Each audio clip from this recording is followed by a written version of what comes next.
Night Moves. Donc là, on passe maintenant du côté outre-Atlantique, on revient au côté encore film indépendant américain, mais différent de Joe.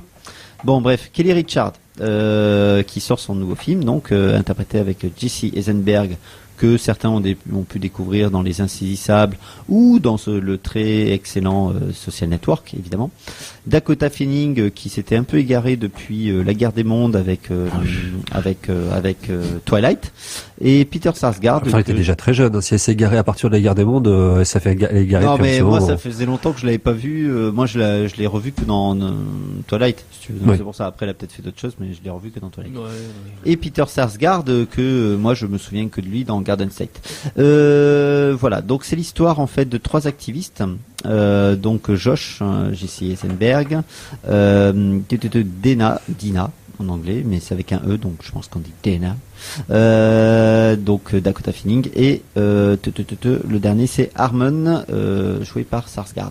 En fait, c'est 3 activistes qui vont se retrouver un petit peu, alors 3 activistes radicaux écologistes. Il faut bien expliquer radicaux parce qu'ils vont faire, bon, de toute façon, je crois qu'à chaque fois qu'il y a des gens qui viennent en caisse, ils me disent déjà l'histoire, donc je peux à peu près le dire. Ils vont faire péter un barrage, et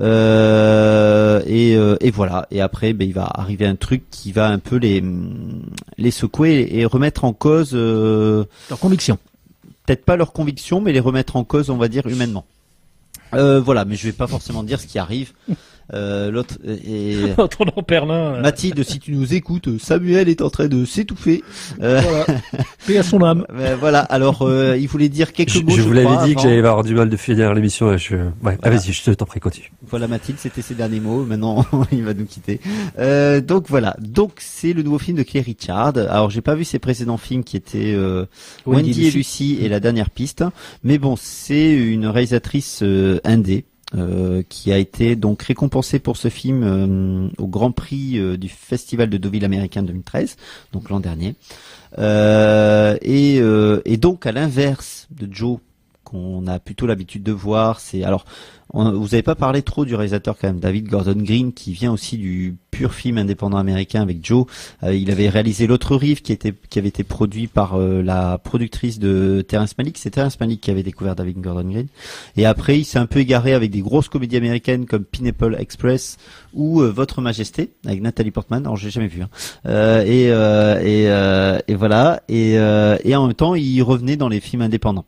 Kelly Richard est quand même toujours restée dans l'indépendance pure et elle a pas le même ce qui est la grande qualité de Night Moves, c'est justement, moi je trouve souvent les défauts des films indés américains qu'on peut voir et revoir c'est souvent cette caméra portée, nanana, les personnages jusqu'au boutisme, tout ça. Kelly Richard avait un contre-courant de ça, c'est-à-dire que elle a une caméra extrêmement posée. Très soigné, une réalisation très soignée. Il n'y a pas de caméra à l'épaule. C'est vraiment des plans, des cadres, voilà, assez travaillés. Et c'est surtout qu'elle met surtout à travers ce film, parce que j'ai pas vu les autres, donc je peux pas comparer. Mais dans ce film-là, en tout cas, le film, on est imprégné dans une ambiance. Une ambiance assez je l'ai dit sur Facebook en plus, putain, j'arrive pas à retrouver le mot, une ambiance assez crépusculaire et très bizarre en fait. On est vraiment voilà, l'ambiance est vraiment absolument parfaite, on se baigne dans le film et on est dedans. Et avec la musique dont je ne sais pas qui est le compositeur, j'ai oublié de regarder avant de venir. Avec la musique, ça donne quelque chose de très mystérieux, de très voilà, de très volubile et à la fois d'extrêmement prenant.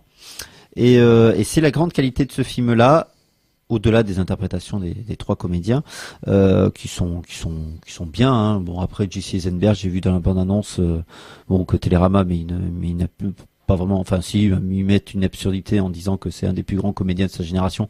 Oh, je suis pas persuadé que Jesse Eisenberg. Oui, je suis pas persuadé qu'à travers ce film on peut dire ça, parce qu'il a une interprétation un peu comme Robert Mitchum, un peu monolithique, je trouve. Hein. Non, pas monolithique, mais on va dire très terre à terre. Et voilà, enfin, ça correspond très bien à son personnage. Ouais. Voilà, il est dans la retenue, mais après dire que c'est l'un des plus, voilà, je trouve que dans Social Network là, il tambourine tout, mais après au point de dire ça, moi je suis pas du tout d'accord. Bon, évidemment c'est Télérama, donc je vais être contre. Et voilà. Bon, après, bon voilà, les acteurs jouent bien.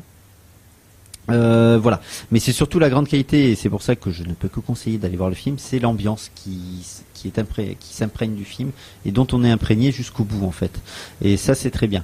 Après il y a quand même peut-être le défaut du scénario qui est bon, justement son film repose beaucoup sur l'ambiance, tout ça.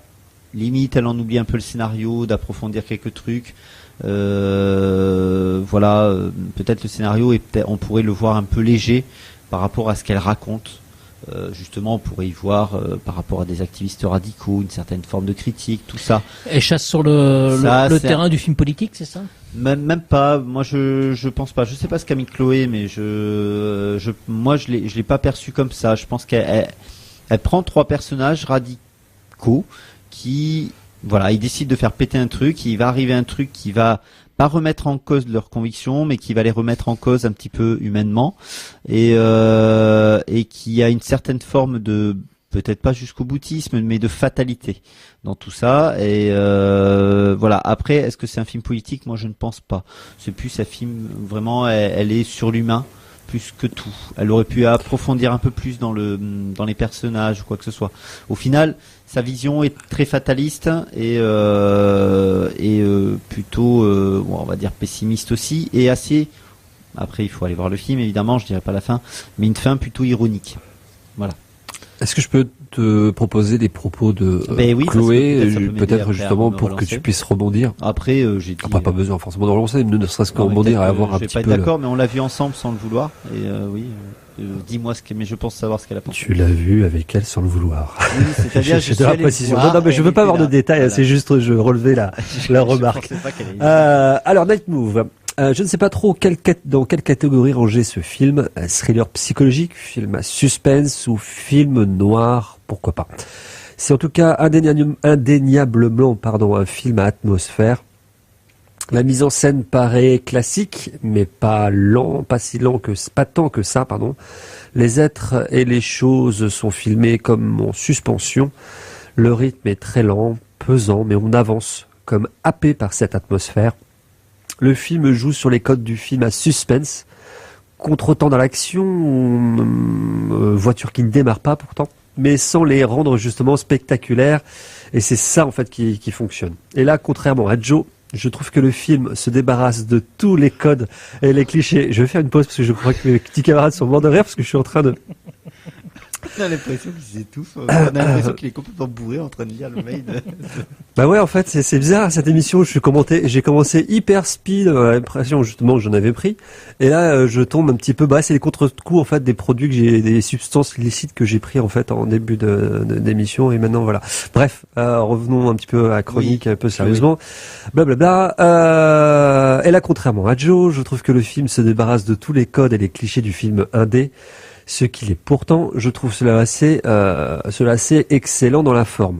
Il y a 2 parties, une première consacrée à l'action et une seconde consacrée aux suites de cette action, beaucoup plus intériorisée et centrée sur le combat idéologique des personnages. C'est une chose que j'ai également appréciée dans ce film. Pas de parti pris, le spectateur n'est pas aiguillé aussi bien dans l'histoire que la psychologie des personnages que dans leur idéologie. Ce n'est pas un film pro-écolo, il n'y a pas de réponse franche sur l'écoterrorisme, ce qui en fait un film à sujet profondément éthique. C'est aussi la limite de ce film qui, par son rythme lent, non spectaculaire et son non-aiguillage du spectateur, pourra paraître hermétique à certains. Écoute, j'irai quand même plutôt dans son sens. Elle sait pas trop où le ranger dans les catégories, mais elle a dit toutes les catégories du film. En fait, moi, je considère que c'est un peu justement un film psychologique, un film à suspense, un film noir. Il y a tout un tas de mélanges dans ce film qui sont assez riches et qui tiennent bien la route tous autant qu'ils sont. Et effectivement, c'est je vais pas parler d'OVNI parce qu'avec Computer Chase on avait vraiment vu un OVNI, mais Night Moves est vraiment un film, on peut pas le classer dans un genre en particulier. Peut-être un film surprenant, mais c'est vrai que de ce que j'ai pu... Après ça reste, et elle a tout à fait raison, et je suis complètement d'accord avec elle qu'au premier abord on a l'impression que c'est un film dit classique, mais effectivement il n'y a pas... c'est vraiment tellement un film à ambiance que le classique il est vite balayé. Et au final il est plus moderne qu'il n'en paraît en fait à mes yeux. Et voilà, et ça fait du bien aussi un film. Parce qu'on n'en a pas beaucoup, donc il faut le dire, qui prend aussi son temps à poser les personnages, à poser à poser son histoire, à poser ses personnages dans le décor et tout ça. Et la dernière fois, il y a 2 semaines, je parlais de La Belle Vie, comme quoi le réalisateur aimait bien le cinéma américain parce qu'il transposait les personnages dans le décor. Et là encore, on a un bel exemple de personnages transposé dans un décor, et c'est vrai que le cinéma américain a la qualité de pouvoir le faire. Parfois il est très mal fait, mais là il y a cette qualité aussi de transposer ces personnages à travers des décors assez parfois monumentaux, et voilà. Et c'est un film que je pense que Chloé conseille fortement au vu de ce qu'elle a dit, et que moi je conseille aussi fortement tant qu'il passe au Café des Images. C'est vraiment voilà. Mais après elle en revient au même défaut que moi, c'est-à-dire c'est peut-être la limite du film. Effectivement, on n'est pas le film, comment dire, ils nous font pas un film pro-écolo, ils font pas un film, voilà, elle va pas avoir un langage de contre l'écoterrorisme ou pour l'écoterrorisme, mais c'est peut-être aussi la limite du film, c'est-à-dire que le problème c'est que elle se mouille peut-être pas assez, quoi. Et parfois ça fait du bien, parfois bon, voilà. Mais je pense que c'était pas son but. Je pense qu'elle a voulu juste montrer 3 personnes humaines avant tout, qui ont des idées radicales et qui voilà, et qui vont leur arriver un truc qui va les perturber, on va dire. Et voilà. Donc moi je ne peux que le conseiller, et je pense qu'à côté de Joe, si vous voulez voir un film indé, il faut aller voir Night Moves. No. Il faut aller voir Night Moves. No.